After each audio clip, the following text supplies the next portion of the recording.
பேராசிரியை இந்திரா ஜெயச்சந்திரன் அவர்கள் இலக்கியங்களை நாம் கற்பது பின்பற்றி வாழத்தான் என்று பேச வருகிறார்கள். வாங்க. ரொம்ப அழகா ஒரு விஷயம், புத்தக கண்காட்சிக்குள்ள ஒரு நூல் மானம் காக்கும், ஒரு நூல் மனம் காக்கும். ஆஹா, அருமை. மானம் காக்கக்கூடியது பருத்தி நூல், மனத்தை காக்கக்கூடியது இதோ இந்த புத்தகங்கள். இவ்வளவு கஷ்டப்பட்டு இவ்வளவு வேலைகளை பார்த்து இந்த ஒரு வாரம் 10 நாள் இந்த கண்காட்சியை நடத்துவதற்கு இந்த விருதுநகர் மாவட்டத்தில் இருக்கக்கூடிய ஒரு டீம் இருக்குல்ல, மாவட்ட ஆட்சியரின் கீழே இருந்த ஒரு டீம் எத்தனை இரவு பகல் இங்கே உழைச்சிருக்காங்க தெரியுமா? எத்தனை வேலைகள் கிரமமாக நடந்திருக்கு தெரியுமா? எத்தனை நாள் உறங்காம இருந்திருக்காங்க தெரியுமா? கூப்பிட்டு வந்தவங்க இத்தனை பேர் தான், கூப்பிடாமலே வந்தது மழைதான். ஆனா அதுக்கு அவங்க கவலைப்படல, இப்ப ஆமங்களை பாத்துக்கிறோம் அப்படிங்கிற மாதிரி. அதுல அந்த புத்தக கண்காட்சிக்குள்ள விறுவிறுன்னு உள்ள வந்து, நான் பேரை கடைசியா சொல்றேன், அந்த தம்பி யாருன்னு. விறுவிறுன்னு உள்ள வந்து அந்த முன்னாடி இருக்க புக்ஸா அடிக்கிறா, அது நல்லா இருக்கல, அங்கன 2 செல்ஃபி. இந்த அந்த பக்கம் நின்று நம்ம முதல்வர் ஐயா அவங்க எல்லாம் இருக்காங்க, அங்கன 2 செல்ஃபி. ஃபுட் கோர்ட் எங்க மாப்பிள்ள இருக்குன்னு கேட்டு அங்க போய் ஒரு டீ ஒரு பக்கோட அதெல்லாம் தின்னுட்டு அப்புறம் பட்டிமன்றமா ஐயோ இருங்க ஞான சம்பந்தனையாவோட ஒரு செல்ஃபி எடுத்துட்டு வீட்டுக்கு போயிட்டாங்கன்னு வச்சுக்கோங்களேன். அவர் பேர் தினேஷா தான் இருக்கணும். எப்படி நான் விளக்கம் சொல்றது? புத்தகங்கள் என்பது புரட்டி போடும். அவர் படித்தவர், ஆசிரியர், அவரை அறியாமல் ஆரம்பிக்கிறார். இப்படி 100 புத்தகங்களை நீங்கள் படித்தீர்கள் என்றால் நீங்கள் 101வது புத்தகம் நீங்கள் தான் என்று சொல்லிட்டு தான் தம்பி சொல்றாரு. என்னத்த ஒரு பொண்ணு பார்த்த கதையை சொல்றாரு. எப்ப உனக்கு கன்னத்துல குழி விழுகிற மாதிரி பொண்ணு வேணும்னா பல்ல விழுந்தா ஆட்டோமேட்டிக்கா விழுந்துரும்ல. எந்த பொண்ணை கல்யாணம் பண்ணாலும் 80 வயசுல 2 கணத்துலயும் குழி. ஒரு கைப்பிடி அரிசி போடலாமியா? போடலாம். நீங்க வாலி சொன்ன மாதிரி இப்படி தம்பி, உருவம் பேசப்படக்கூடாது. ஒரு மனிதனுடைய உயர்ந்த செயல்கள் மட்டும் தான் பேசப்பட வேண்டும். அப்ப கல்யாணம் பண்ணும்போது எல்லா பொண்ணும் அழகாதான் இருப்பா. ஒரு குழந்தை பெற்ற பிறகு, இன்னும் கொஞ்சம் வளர்ந்த பிறகு, ஒரு பேரன் பேத்தி எடுத்ததுக்கு அப்புறம் நீ அங்க இருந்து சொல். பாரதிதாசனுடைய கவிதைகளை படித்து பாருங்கள், அதில் இருக்கக்கூடிய முதியோர் காதலை படித்து பாருங்கள். அவ வந்து சில்லு இஞ்சி மாதிரி இல்ல இடுப்பு, சுக்குமார் இருக்கு இப்ப பாட்டிக்கு. காய்ந்த புட்கட்டு, அவள் இருக்கின்றாள் ஒன்றே எனக்கு இன்பம்னு சொன்னார் பாத்தீங்களா? தண்ணி வேணும்னு கேக்குறாரு. இத படிச்சா இத பின்பற்றணும். திண்ணையில படுத்திருக்காரு தாத்தா. கிளவி உள்ள இருக்காளா? ஒரு செம்பு தண்ணி வேணும், கொஞ்சம் வெதுவெதுன்னு இருக்கணும். உன்னை பேரை வந்து சொல்றான், இத்தனை பேர் இருக்கும், உனக்கு கிளவிதான் தண்ணி கொண்டு கொடுக்கணுமா? நீங்க முதியோர் காதல படிச்சுட்டு எதை பின்பற்றணும்னா, படிச்சுட்டு கை தட்டிட்டு ரசிச்சுட்டு ஆஹா பாரதிதாசனுடைய கவிதை வரிகள் என்பது இல்லை நண்பர்களே. இலக்கியம் என்பது பின்பற்றப்பட வேண்டியது. தலைப்பு அழகா கொடுத்துக்கிறாங்க எங்களுடைய மாவட்டத்துல. இலக்கியங்கள் பின்பற்றவா இன்புறவான்னு கேட்கல, இலக்கியங்களை கற்பது என்ற சொல் அங்கே இருக்கிறது. கற்பது என்பது பின்பற்றத்தான், மகிழ்ந்து விட்டு போக மட்டும் இல்ல. கிளவியை கொண்டு வா, அவதான் தண்ணி கொண்டு வரணும், வெண்ணி கொண்டு வரணும் வம்பு கட்டுறாரு தாத்தா. பேரை மயிரா, மூத்த பேரை. அப்ப சொல்றாரு, ஏலே அவர் நடக்க முடியுதா அவளுக்கு நிக்க முடியுதான்னு எனக்கு எப்படிலே தெரியும்? அவ ஒரு செம்பு தண்ணிய கொடுத்தாதானடா நல்லா இருக்கான்னு நான் தெரிஞ்சுக்கிறேன்.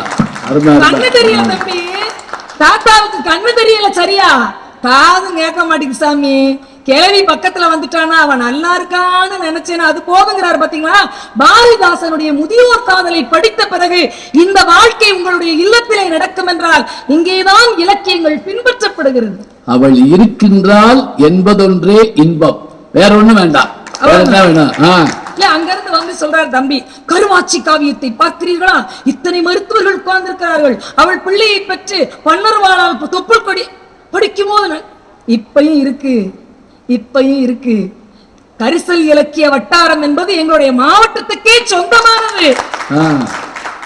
டெல்டா மாதிரி காவிரி பகுதிகள்ல தண்ணி நிறைய வந்தா தள்ளாடும் பயிர், தண்ணியே இல்லைன்னா வாடும். நாங்க அப்படி இல்ல, எவ்வளவு மழை பெஞ்சாலும் வாங்குவோம், தண்ணியே இல்லைனாலும் தாங்குவோம். நாங்க கரிசல் இலக்கியம். கீரா எழுதி இருக்கிறாரு, ஆதிநாராயணன். திடீர்னு கீரா முறான்னா ஒண்ணும் முடியாது. எங்க ஏரியாக்காரர்,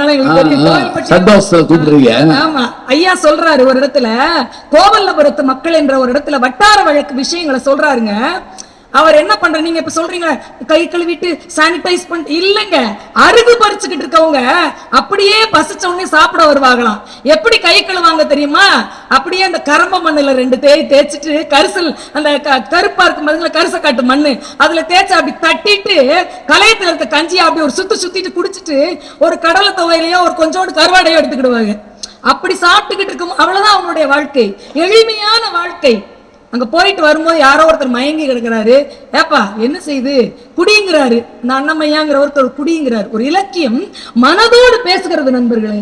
அப்ப வாங்கி இப்படி அவர் நடுங்குது, கை சாப்பிட்டு 2 நாள் ஆச்சு போல, குடிக்கும் போது சிந்துன்னு பயப்படுறாரு. அவர் சொல்ற, வாயில கடிச்சு குடியப்பா. இந்த ஒற்றை சொல்ல இருக்குது பாத்தீங்களா, வாழ்க்கை மொத்தத்தையும் விளக்கிடும் நண்பர்களே. நல்லா கடிச்சு குடிப்பா, குடிக்கிறதுல என்னப்பா இருக்கு, நீ குடி, முதல்ல நீத்து பாவமா குடி. நல்லா குடிச்சு முடிச்சவனே கீழே மகிழி இருக்கும். மகிழின்னா என்னதுமா, அந்த பழைய சொத்துல அடியில இருக்க மண்டி, அது தர்ற சுகம் இருக்குது பாத்தீங்களா, அது வேற எதுவும் இல்லைங்க. ஒரு இலக்கியத்தை படித்தவுடன் அது மனசுக்குள் பேசணும். பையன் வந்து கேக்குறான், அம்மா நைட்டு என்னம்மா சாப்பாடு? அம்மா சொல்றா, கஞ்சியும் கடலை துவையலும். எனக்கு அது வேண்டாம். சாப்பிடாம பட்டினியா படுனாயி, எதுக்கு கஞ்சி போட்டேன்? உங்க ஐயாவுக்கு காய்ச்சல், வீட்டுல எல்லாருக்கும் இன்னைக்கு கஞ்சிதான். ரொம்ப அடம் பிடிச்ச, காலையில கபசுர குடிநீர் கொடுத்துருவேன். காளிராஜையா இலவசமா 6 பாக்கெட் கொடுத்திருக்காரு, மெயினா உனக்கு தான் ஊத்த சொல்லியிருக்காருன்றவா அம்மா. நீங்க இந்த வாழ்வியல் இலக்கியங்கள் இருக்குது பாத்தீங்களா, அது நம்மளுடைய வாழ்க்கையோடு பயணப்பட்டு கொண்டே இருக்கணும். விருதுநகர் மாவட்டத்துல நிக்கிறோம். பெருந்தலைவர் காமராசரை தந்த இந்த புண்ணிய பூமி தவப்புதல்வரை தந்திருக்குது. அது மிக ஆகச்சிறந்த மனிதர்.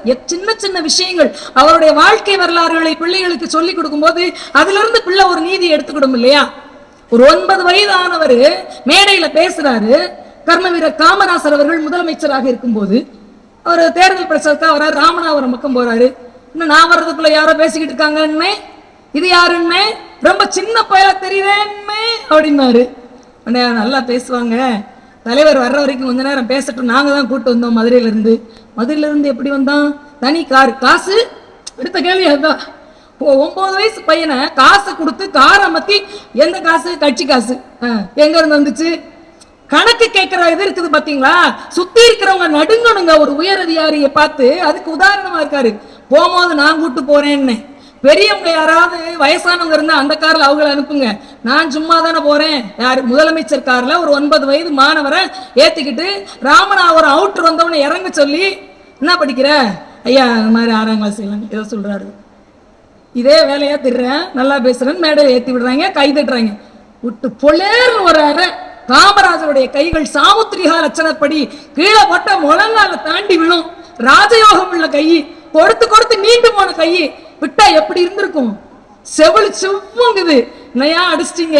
பிறகு என்ன, படிக்கிற வயசுல மேடையில ஏறி பேசிக்கிட்டு தெரிவியோ, அதுவும் அரசியல் கூட்டங்கள்ல. சரி விடு, என்னைய பிடிக்குமா? நீங்க என்ன உயிரியா? என்ன படிக்கணும்னு நினைக்கிற? ஐயா நான் IAS படிக்கணுங்க ஐயா, ஆனா அதுக்கு நிறைய இங்கிலீஷ் படிக்கணுமா ஐயா? எனக்கு தமிழ் மட்டும்தான் தெரியும். தமிழ்ல வடியப்பா. முதலில் ஈயாப்பா என்ற தேர்வை விருப்ப பாடம் தமிழிலே எடுத்து பாஸ் பண்ணது பாலகிருஷ்ணன் IAS அவர்கள் என்று சொன்னால், மலையிட பெயர்கள் என்ற ஒரு ஆய்வு என்ற நூலை தர முடியும் என்றால், ஒடியா என்ற மாநிலத்தினுடைய செயலராக இருக்க முடியும் என்று சொன்னால், இன்றும் நீர் மேலாண்மையும் ஆராய்வு நூல்களையும் தந்து கொண்டிருக்க முடியும் என்று சொன்னால், இந்த தனி வரலாறு, இந்த தலைவர்களுடைய வரலாறு, இந்த தேசபந்து மைதானத்திலும் சூலக்கரமேட்டிலையும் 76 நாட்கள் இந்த மாகாணத்துக்கு தமிழ்நாடுதான் பேர் வைக்கணும்னு உயிரை விட்ட தியாகி சங்கரலிங்கருடைய வரலாறை படிக்கின்ற பொழுது நானும் இப்படி இருப்பேன், என்னுடைய கொள்கைகள் இப்படித்தான் கூர்மையாக இருக்க வேண்டும் என்று பின்பற்றுகின்றால்தான். அப்பதாப்பா அது வாழ்க்கை. உங்க பொண்ணு வாத்த கதையை என்கிட்ட சொல்லியிருந்தா கூட புலையர்னு ஒரு பொண்ணு பார்த்தாரு. உங்களுக்கு ஸ்ரீவில்லிபுத்தூர்ல ஒரு சேனல் இருக்கு. அது ஹவுஸ் ஹஸ்பண்ட் சேனலுக்கு பேரு. தீயா இருக்குது. அந்த மாதிரி ஆளுங்களை குபீர்னு கொண்டு போயிடலாம்ல, அதுக்காக பார்த்தேன். எங்க ஒரு விஷயங்க, ஒரு இலக்கியம் இல்ல. நீங்க இலக்கிய இன்பம் தான், நான் இல்லைன்னு சொல்லல. கம்பராமாயணத்துல இருக்கக்கூடிய கவிதை வரிகளை சொல்லும் போது சுகமா இல்லையா? கம்பனுடைய சொல்லலாடல்கள் கேட்பதற்கு அந்த ஒலி இன்பத்துல ஒரு சந்த நயம் கிடைக்க சுகம் இல்லையா? சந்தம் தமிழுக்கு சொந்தம் என்று பாராட்டி குவிக்கிறான். வெய்யோனொழி தன்மேனியின் விரிசோதியில் மறைய பொய்யோ எனும் இடையாளுடன் இழையானுடன் போனான். ஐயோ மரகதமோ மரிகடலோ மழிமுகிலோ, ஐயோ இவன் அழகு என்பது ஓர் அழியா அழகுடையான் சொன்னானே கம்பன். இந்த வரிகளுக்கு ஈடு இணையான சந்தனயத்தை இன்பத்தை தரவே முடியாது. ஆனா ஐயோன்னு ஒரு வார்த்தையை போட்டார் பாத்தீங்களா. அழகுங்கிறது அழிஞ்சுக்கிட்டே இருக்கும். குழந்தையில ஒரு அழகு, குமரியில ஒரு அழகு, வளர்ந்த பிற ஒரு அழகு, கிழவியில ஒரு அழகு. ஆனா ராமனுடைய அழகு அழியவே இல்லைன்னு சொல்றாரு பாத்தீங்களா. அதுக்கு காரணம் கற்பிக்கிறான் கம்பன். அவன் மனித பண்பு நிறைந்தவனாக இருந்தான். அது பறவையா இருக்கட்டும், குரங்கா இருக்கட்டும், அரக்கனா இருக்கட்டும், யாரா இருந்தாலும் தன்னுடைய சகோதரனாக ஏற்றுக்கொள்ளக்கூடிய தன்மை இருக்குது பாத்தீங்களா. அதுதான் அவன் அழகுக்கு காரணம் என்று காட்டுகிறான்ல. அதை எடுத்துக்கிடணும். தம்பி சொன்னாரு, எங்க அணியில இருந்து வந்து பேசுறது தம்பி சொன்னாரு, காந்தியடிகள் எந்த கதை எடுத்துக்கிட்டாராமா, ஹரிச்சந்திரன் இடத்துல இருந்து உண்மை. அப்ப நான் ஒரு தினேஷ் மாதிரியோ நம்ம அம்மா மாதிரியோ ஒருத்தர் பாடம் நடத்திட்டு கேட்கிறாரு, ஹரிச்சந்திரனுடைய நாடகத்தையும் நல்லா நடத்திட்டு இதுல இருந்து நீ என்ன தெரிந்து கொள்கிறாய்னா, அவசரத்துக்கு பொண்டாட்டி பிள்ளைகள் அடை வைக்கவோ விற்கவோ செஞ்சுக்கலாம் போலுக்கே அப்படின்ட்டா எதுல போய் முடியுது யோசிச்சு பாருங்க. எல்லாம் தானே ஹரிச்சந்திரனுடைய கதைகளுக்குள் எல்லாம் இருக்கிறது இல்லையா நண்பர்களே. ஒரே ஒரு செய்தியோடு நிறைவு பண்ணுகிறேன். எதை பின்பற்ற வேண்டும், எதை எடுத்துக்கொள்ள வேண்டும் என்பதிலே ரொம்ப கவனமா இருக்கணும். நீங்க ஒரு ஆளுக்கு மீன் ரோஸ்ட் கொடுக்குறீங்க, மீன் குழம்பு கொடுக்குறீங்க, 1 கிலோ மீனை கொடுக்குறீங்கன்னா பெருசு இல்லை, அது எல்லாம் இன்பம். ஒரு ஆள் ஓசியா கொடுத்தா இன்பம், ஒரு ஆளே செஞ்சு கொடுத்தா இன்பம். ஆனா மீன் பிடிக்க கத்து கொடுத்துட்டாங்கன்னா பாத்துக்கோங்களேன், அது வாழ்நாள் இன்பம். அதைத்தான் இலக்கியங்கள் செய்ய வேண்டும். நான் என்னுடைய வகுப்பறையில ஒரு நாள் வீரபாண்டிய கட்டபொம்மனை பற்றி நடத்திக்கிட்டு இருந்தேன். ஏன்னா ஒரு மனுஷனுக்கு சுதந்திர உணர்வும் தன்னுடைய நாட்டுக்கு ஏதாவது ஒன்று என்றால் அதை எதிர்க்கக்கூடிய தைரியம் வேணும். மரம் என்ற சொல்லுக்கு மறுத்தல் என்று பொருள். எதிர்க்கணுமா, தைரியத்தையாக மறுப்பை காட்ட வேண்டும். அறம் என்ற சொல்லுக்கு அம்மனு பொருள்.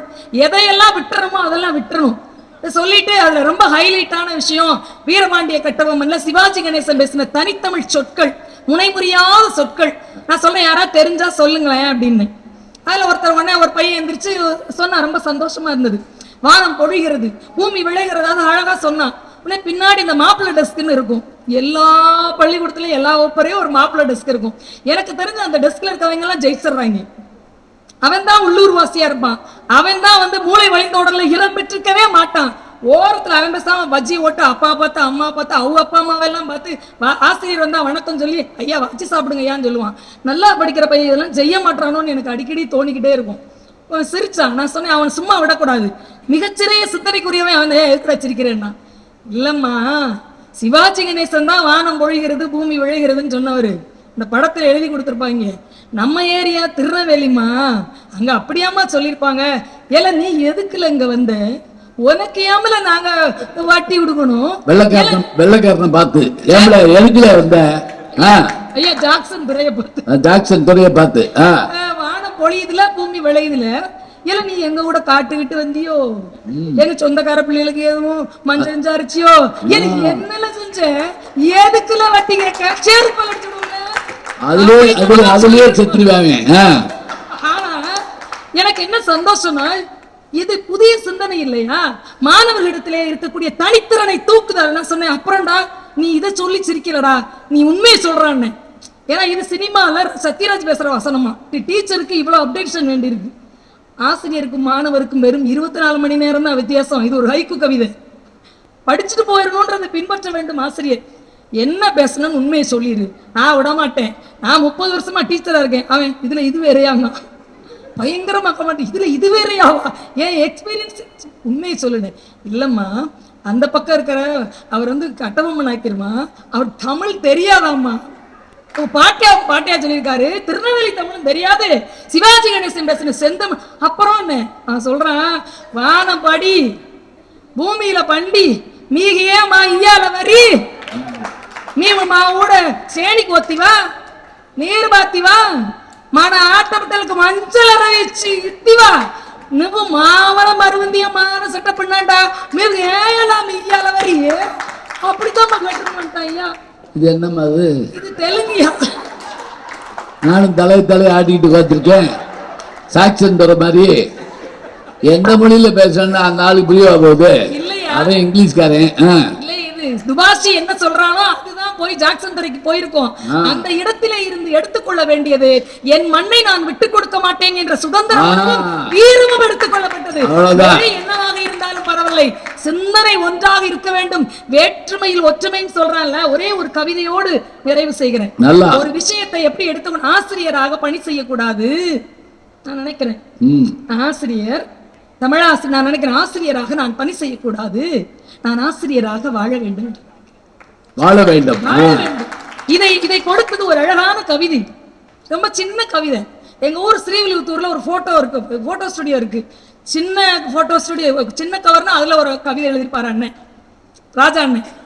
ரொம்ப மகிழ்ச்சியோட பதிவு செய்யறேன். ஜோதி ஸ்டுடியோ ராஜா அண்ணன், எங்க டாக்டர் அம்மாவும் எங்க ஐயாவும் ஆமான்னு சொல்றாங்க பாருங்க. சின்ன கவர் பாஸ்போர்ட் சைஸ் போட்டோன்னா என்ன இருக்கும் தெரியுமா ஐயா? தனிமை. யார் சொன்னது நான் தனியாக இருக்கிறேன் என்று? நான் என்னோடு நிம்மதியாக இருக்கிறேன். நான் என்னோடு நிம்மதியாக இருக்கிறேன். இது பாஸ்போர்ட் சைஸ். கொஞ்சம் பெரிய சைஸ்ல போட்டோ கேட்டோம்னு வச்சுக்கோங்களேன், அதுல ஒரு கவிதை இருக்கும். அப்படியே நடந்து போய் நான் நிக்கிறேன், கரெக்டா அந்த ஆண்டாளமா அங்கிருந்து பார்க்கலாம், சன்னதி முன்னாடி நிக்கிறேன். அந்த கவிதை அங்கன நிறுத்துது. ஏன்னா அவர் சாமிங்கிறத தாண்டி பெண்பாட் புலவர். மாலை கட்டி மாலை கட்டி கொண்டவள், தன் மேனி வாசனையால் சீனிவாசனை மயக்கிய சூடி கொடுத்து சுடற்கொடி, அவள் பெண், அவள் ஆண்டாள் என்பதை காட்டில் அவள் தமிழை ஆண்டாள்.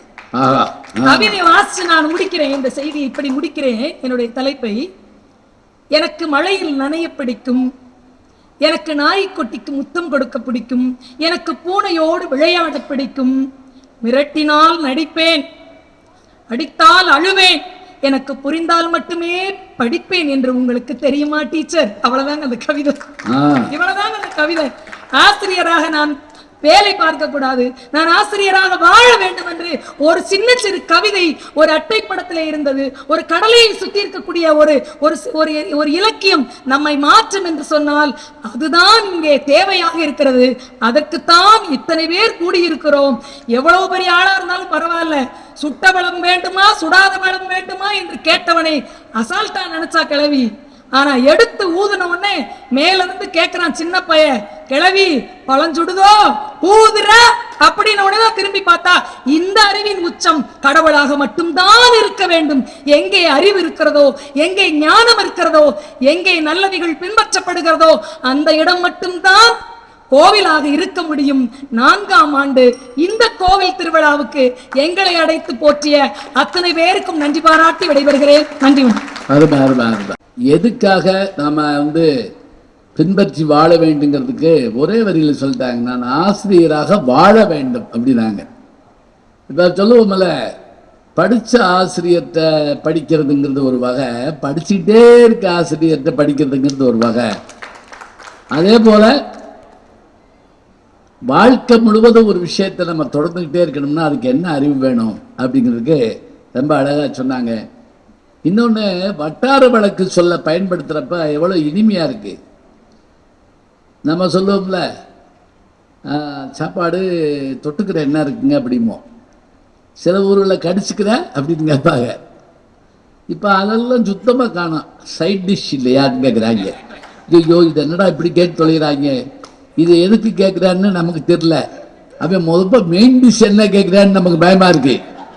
இதை வச்சு அதை யோசிக்க வேண்டியிருக்குல்ல. அப்போ அதை சொல்கிற போதே நமக்கு பசிக்கணுங்க.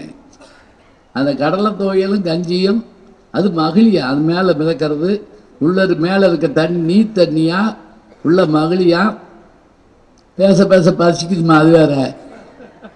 இதுதான் இலக்கியத்தோட தன்மை. படைப்பாளி எழுதுகிற போது அவருக்கு ஏற்படுகிற உணர்வு படிக்கிறவனுக்கும் ஏற்பட வேண்டும், அதை சொல்லுகிற போது பேச்சாளர்களுக்கும் ஏற்பட வேண்டும். அதுதான் அதை பின்பற்ற முறை.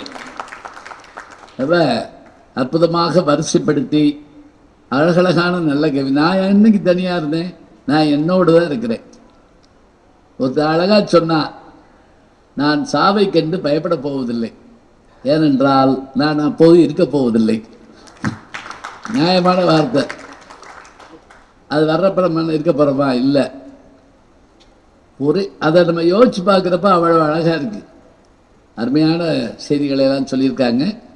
இருந்தாலும் இன்புற்று மகளன்னு பேசுவதற்காக ஒரு அம்மா அவ்வளோ தூரம் பயணம் பண்ணி இன்னைக்கு 2-3 பஸ்ஸை தள்ளிட்டுலாம் வந்து சேர்ந்துருக்கு. பாவம், ரொம்ப கஷ்டப்பட்டு வந்திருக்காங்க. பேராசிரியை ஸ்ரீமதி தியாகராஜன் அவர்கள் இன்புற்று மகளத்தான் என்று பேசியிருக்கிறார்கள். ஆயக்கலைகள் 64 ஏய உணர்விக்கும் என்னம்மை தூய ஒரு பளிங்கு போல்வாள் என் உள்ளத்தின் உள்ளே இருப்பள் இங்கு வாராது இட.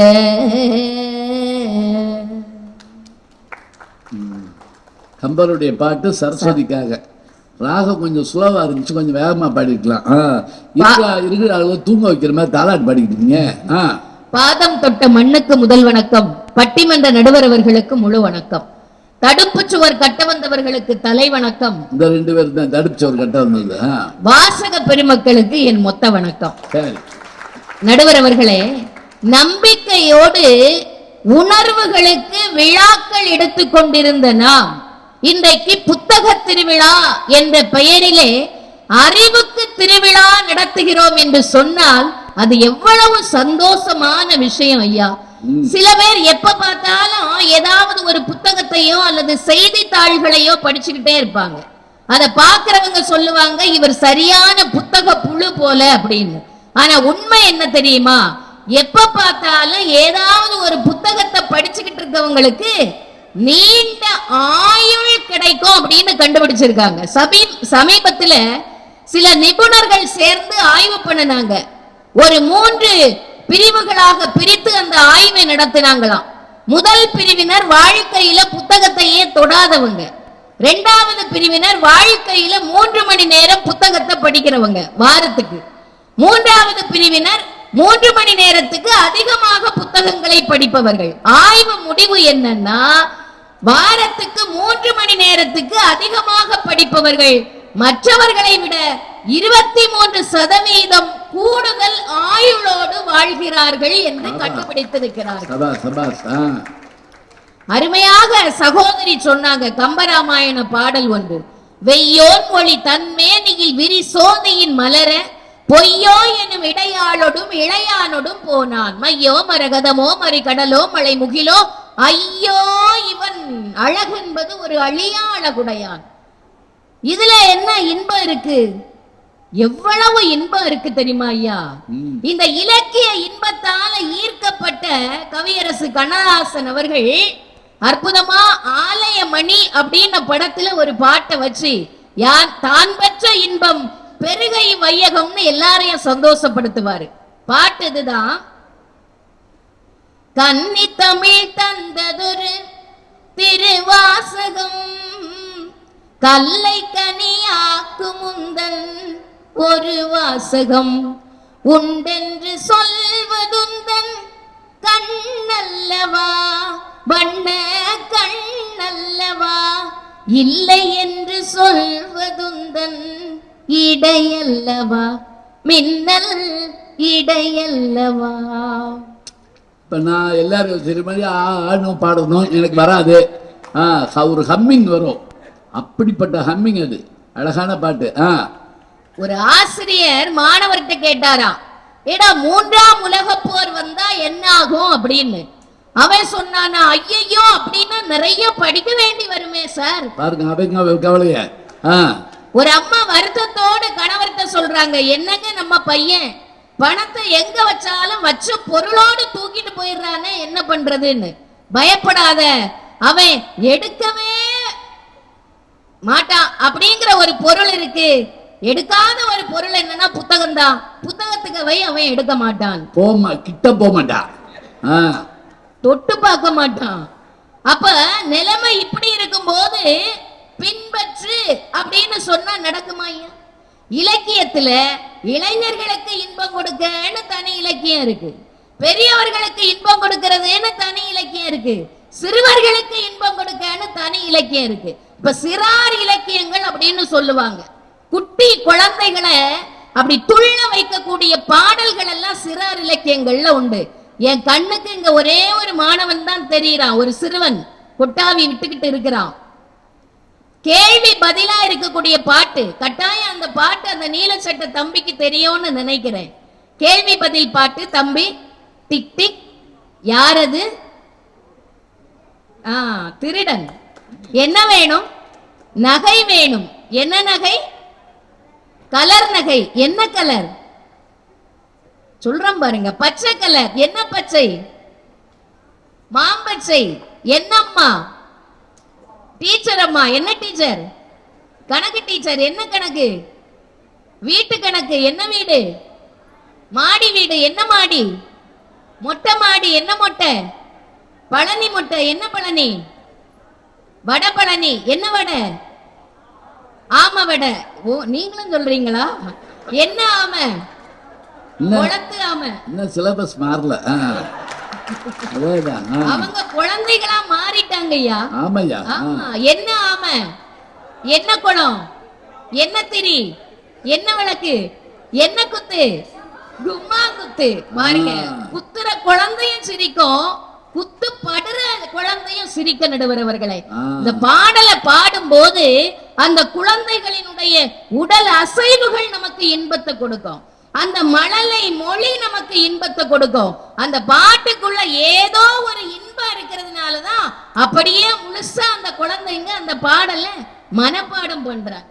அந்த பாடலை மனப்பாடம் பண்ணணும்னா கூட அதுக்குள்ள ஒரு இன்பம் இருக்கணும். இப்ப பக்தி இலக்கியத்துக்கு வாங்க. முத்தைத்தரு அப்படிங்கிற முதலடிய முருகப்பெருமான் அருணகிரிநாதருக்கு எடுத்து கொடுக்கிறாரு. அருணகிரிநாதர் பாடிய பாடல் தான் திருப்புகழ். அந்த முத்தைத்தரு அப்படிங்கிற பாடலை நீங்க இயல்பா பாடுனீங்கன்னா எப்படி இருக்கும்? படிச்சீங்கன்னா, முத்தைத்தரு பத்தி திருநகை அத்திக்கிரை சத்திச்சரவண முத்திக்கொரு வித்துக்குருபர என போதும் முக்கட்பர மர்க்கு சுருதியின் முற்பட்டது கற்பித்திருவரு 30 வர்க்கத்தமரரும் அடிப்பேன 10 தலை தக்க கணைதொடு ஒற்றைக்கிரி மத்தை பொருதோடு பட்டப்பகல் வட்டத்துகிரியில் இரவாக பக்தர் கிரதத்தை கடவிய பச்சை புயல் மெச்சத்தகு பொருள் பச்சத்தோடு ரட்சித்தருள்வதும் ஒரு நாளே தித்தித்தைய ஒத்த பரிபுர நித்தப்பட வைத்து பயிரவி திக்கொட்ட நடிக்க கழுகொடு கழுதாட திக்குப்பறி அட்டப்பயிரவர் தொக்கு தொகு தொக்கு தொகு தொகு சித்திரப்பௌரிக்கு திரடக என ஓத கொத்துப்பறை கொட்டக்களமிசை குக்கு குகு குக்கு குகு குகு குத்தி புதை புக்கு பிடி என முதுகூகை கொட்புற்றள நட்பற்ற உணரை வெட்டி பலி இட்டு குலகிரி குத்துப்பட ஒத்து போறவல பெருமானே. இப்ப இருக்க பிள்ளைகிட்ட கேட்டோம்னா இதான் ராப் பாடல் மாதிரி இருக்கு அப்படிம்பாங்க. இதுதான் உண்மையான பாட்டு. இத இசையோட அந்த சந்த இன்பமே நம்மள பாடுறதுக்கு அழைக்கும் ஐயா. ஒரே ஒரு சான்ஸா நான் படிக்கிறேன். முத்தை தரு பத்தி திருநகை அத்திக்கிரை சத்தி சரவண முத்தி கொருவித்து குருபர என போதும் முக்கட்பரமர்க்கு சுருதியின் முற்பட்டது கற்பித்திருவரும் 30 வர்க்கத்தமரரும் அடிப்பேன. தாங்கள் சொன்னது போல அருமையான பயிற்சி பாடல். என்ன குழந்தைங்க ஒண்ணுக்கு ஒண்ணு கேள்வி கேட்பாங்க. நான் உங்ககிட்ட ஒரு கேள்வி கேட்கிறேன், நீங்க பதில் வீட்டுல போய் சொல்லி பாருங்க. 100 லாரி ரால்ல 4 லாரி ரால் நார்ன ரால் மீது எத்தனை லாரி ரால் நல்ல ரால்? ரால் ரால் என்ன? மீன். மீன். மீன். எறால் மீன். 100 லாரி ரால்ல 4 லாரி ரால் நார்ன ரால் மீது எத்தனை லாரி ரால் நல்ல ரால்? பதில் என்ன சொல்லணும்? 100 லாரி ரால்ல 4 லாரி ரால் நார்ன ரால்னா மீதி 96 லாரி ரால் நல்ல ரால். சொல்லி பாருங்க. நான் அப்படி குளறும். அப்போ சரியா சொன்னாலும் சந்தோஷம், இந்த இடத்துல தவறா சொன்னாலும் சந்தோஷம் கொடுக்கணும் அவர்களை. இது வந்து எந்திர யுகம். மக்கள் மத்தியில ஒரே பரபரப்பு, விறுவிறுப்பு, வேகம். ஒரு கவிதையோ கட்டுரையோ காவியங்களையோ ஒரு இடத்துல உட்கார்ந்து படித்து சுவைப்பதற்கு இன்றைக்கு நேரம் இல்லை. காலத்துக்கு ஏத்த மாதிரி கவிதைகளை கொடுக்க ஆரம்பிச்சுட்டாங்க. ஓர் எழுத்து ஒரு மொழியில ஒரு கவிதை சொல்றையா. நான் ஒரு ஆண்மகன் சொல்றான் ஒரு பெண்ணை பார்த்து, நீ வா தா பார்த்தா வெக்கம் வந்துட்டு சீ போ முடிச்சு. அவளு 2 எழுத்து தான். ஏன்னா இன்றைக்கு வந்து மரபு கவிதைகள் எல்லாம் எழுதுறதுக்கு நேரம் இல்ல. நம்முடைய கலைஞர் அவர்கள் சொல்லியிருக்காங்க, யாப்பு என்ற கரையை உடைத்துக் கொண்டு உணர்ச்சி வெள்ளம் கற்பனை வடிவிலே கவிதை சொற்களாக வந்து பாய்ந்திடுகின்ற பொழுது இலக்கண கட்டுப்பாடு என்னும் கடிவாளத்தை என்னால் பயன்படுத்த முடியவில்லை அப்படின்னு.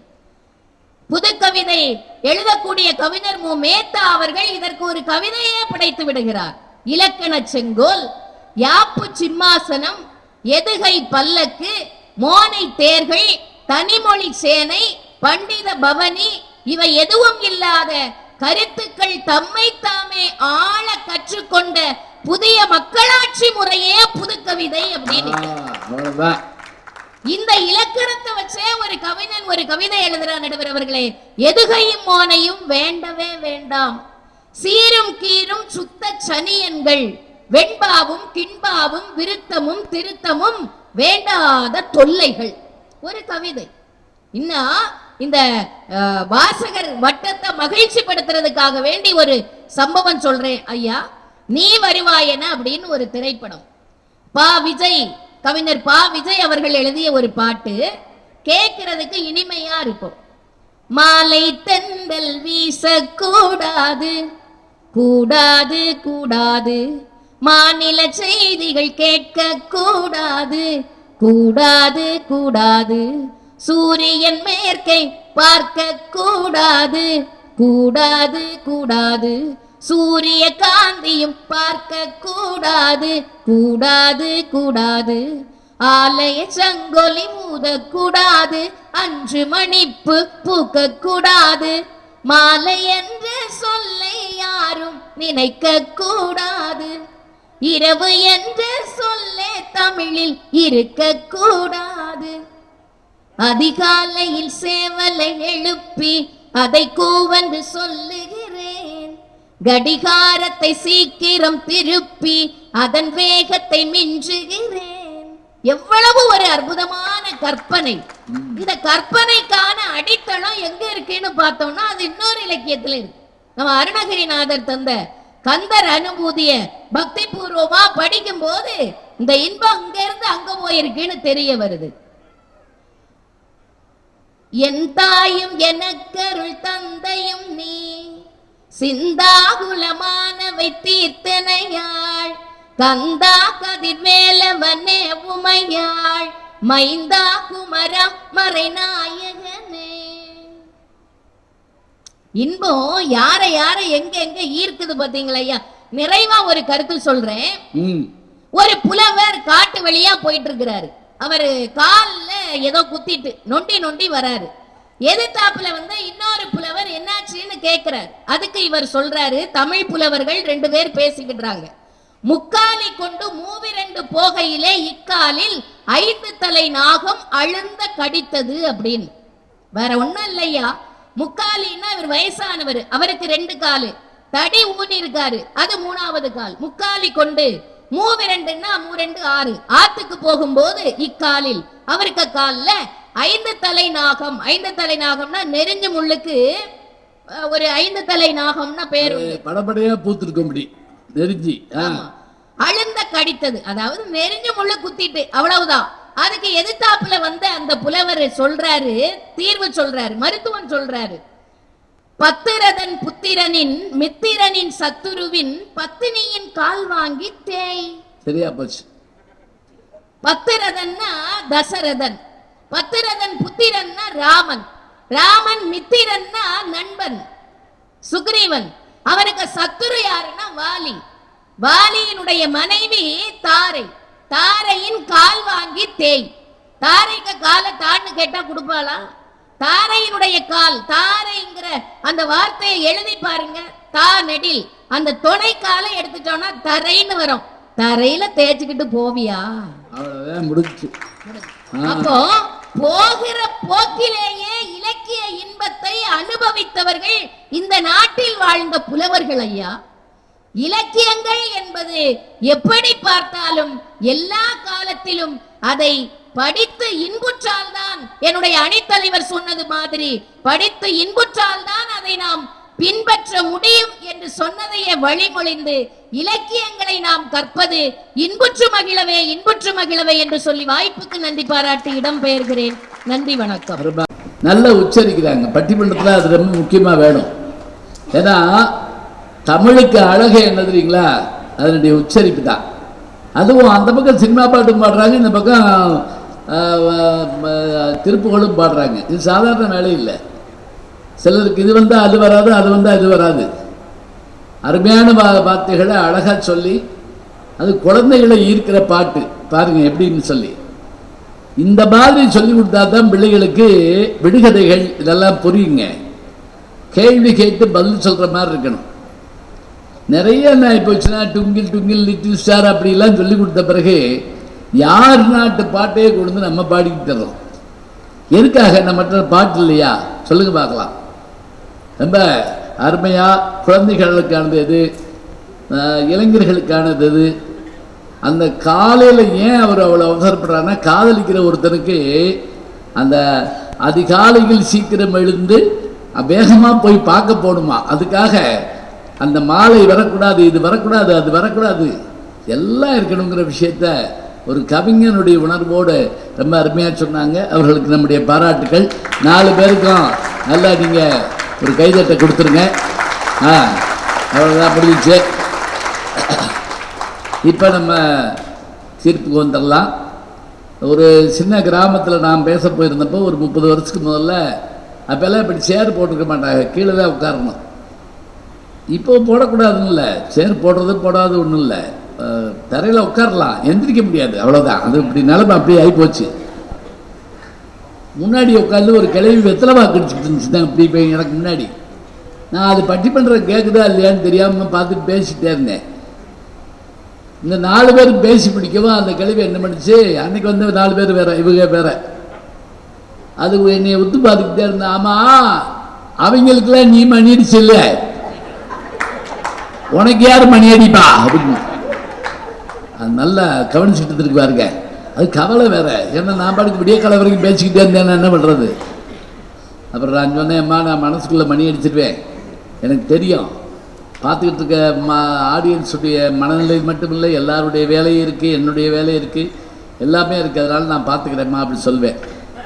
இப்போ ரொம்ப அழகாக பேசி முடிச்சிருக்கிறாங்க. எங்களுக்கு என்ன பெருமைன்னா, எத்தனையோ அலுவல்கள் இருந்தாலும் மாவட்ட ஆட்சித்தலைவர் ஐயா அவர்களும் அவர்களோட மற்ற அதிகாரிகளும் நண்பர்களும் எல்லாரும் வந்து இங்கே இருக்கிறது எங்களுக்கு நாங்கள் செஞ்ச ஒரு பெரும் பேராக நாங்கள் கருதுகிறோம்.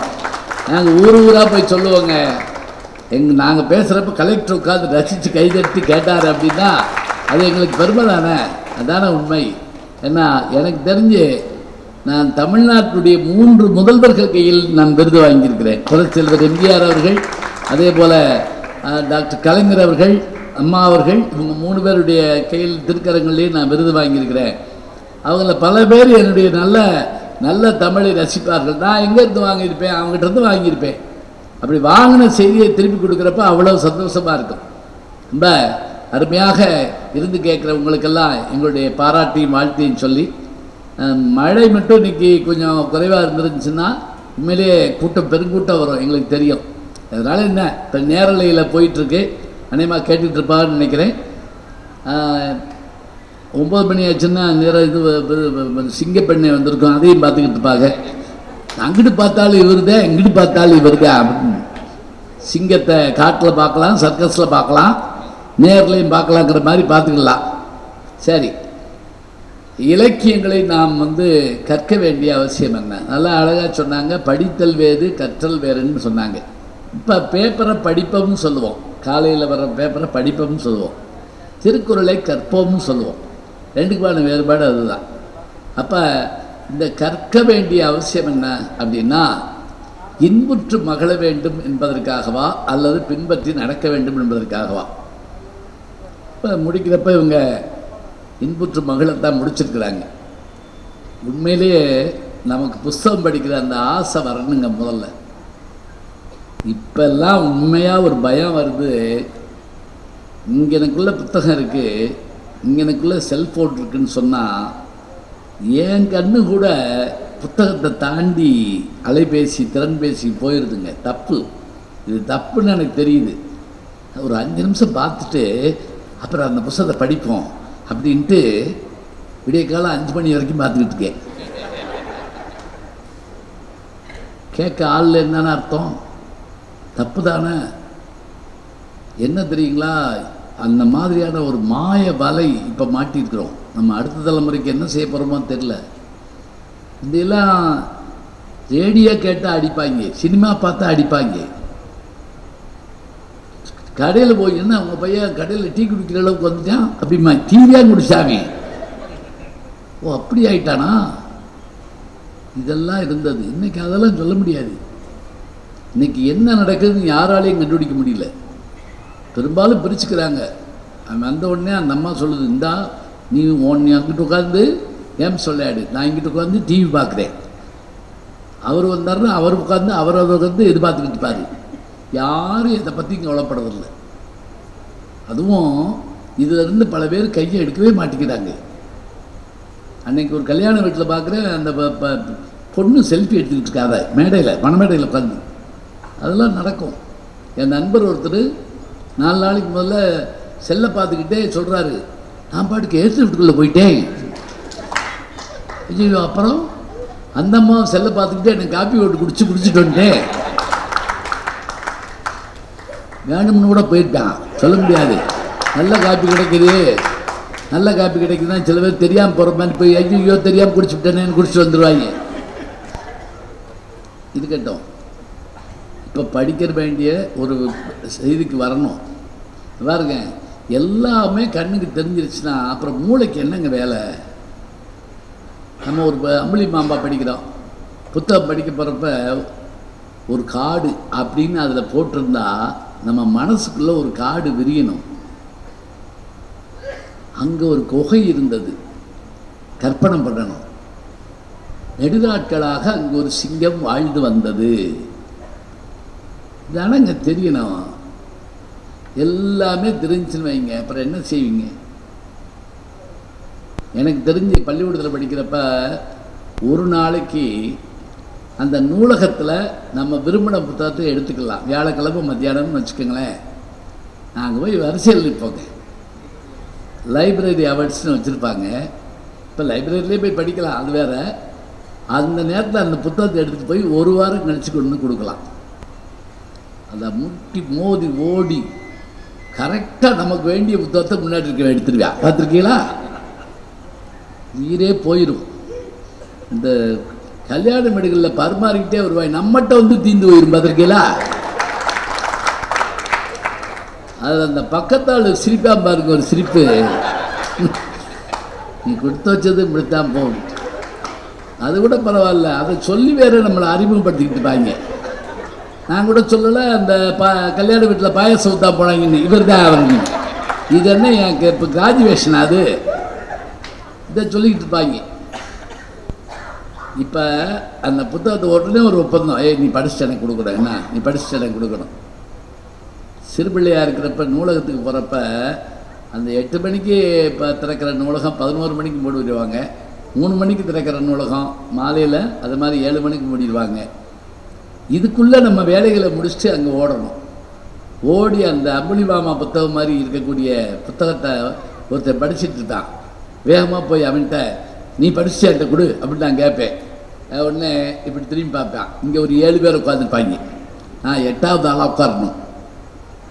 இவன் படித்து அவன் படித்து அவன் படித்து இதுக்குள்ளே நான் கடியாரத்தை பார்த்துக்கிட்டே இருப்பேன். இப்படி டிக் டிக் டிக் டிக்னு வந்துகிட்டே இருக்கும். எப்படி இருக்குங்கிறீங்க? என் கைக்கு புத்தகம் வர்றப்ப 10:45 ஆயிருங்க. அவர் நூலகர் டமார் டமார் கதை அடக்கிறாரு. அந்த சத்தம் கேட்கும். இருந்தாலும் என்ன தெரியுமா, அதை பார்த்துட்டு 2:45 திருப்பி ஓடி வந்துடுவேன். ஏன்னா 3 மணிக்கு திறக்கும்ல. அப்போ அந்த புத்தகத்தை கையில் எடுத்த உடனே நமக்கு ஏற்படுற மகிழ்ச்சி. ஏன் நீங்கள் இன்னும் கூட யோசிச்சு பாருங்கள். சின்ன பிள்ளையாக இருக்கப்ப பள்ளிக்கூடத்தில் புத்தகம் கொடுப்பாங்கல்ல, அந்த புத்தகம் வாங்கின உடனே மோந்து பார்ப்பேன் தெரியுமா, ஒரு ஒரு ஒரு வாசம் இருக்கும். அதனால சில பேர் கேட்பா, புத்தக வாசனை இல்லாத அப்படின்னா நீ அப்படின்னா அந்த வாசனை இல்லை, நீ படிக்கலையான்னு அர்த்தம். இந்த மோந்து பார்த்துட்டு அது சந்தோஷமாக பார்த்து, அதில் சில பேர் என்ன செய்வாங்க தெரியுமா, அந்த சயின்ஸ் புத்தகத்துலலாம் இல்லாட்டி இந்த புத்தகத்தில் கடைசியில் பின்னாடி இந்த அறிவியல் அறிஞர்கள் படம் போட்டிருப்பாங்க. அதில் ஏன் கூட ஒருத்தருக்கு என்ன வேலை தெரியுமா, ஒவ்வொருத்தருக்கும் ஒவ்வொரு வேலை பார்த்து வைப்பான். தாடி இல்லைன்னா தாடி போடுவேன், மீசை இல்லைன்னா மீசை போடுவேன், கண்ணாடி இல்லைன்னா கண்ணாடி போடுவேன், தொப்பியெல்லாம் போட்டு விட்டுருவாங்க. நம்ம திடீர்னு புஸ்தகத்தை எடுத்து பார்த்தா இது எதுவுமே நம்ம இதில் இருக்காது. புது புஸ்தகமானு பார்த்தா அவன் பண்ணுற வேலை அதெல்லாம் இத்தனையும் நடக்கும். அந்த புத்தகத்தோடு நமக்கு இருக்கிற அந்த உறவு இருக்கு இல்லையா, உன்னோடு எமக்குங்க இந்த உறவு ஒழிக்க ஒழியாதேம்ப ஆண்டாள். இற்றைக்கும் ஏழையல் பிறவிக்கும் உண்டனோடு உற்றோமை யாவும் உமக்கேயாம் ஆட்செய்வோம் மற்றையம் காமங்கள் மாத்தியோடு வரும்பாவாய்னா அந்த புத்தகத்தை அப்படி விரும்பணுங்க, அப்படி ரசிக்கணும், அப்படி படிக்கணும். அந்த படிப்பும் அந்த இன்பமும் மகிழ்ச்சியும் தான் நமக்கு அத்தனை இன்பத்தை தரும்.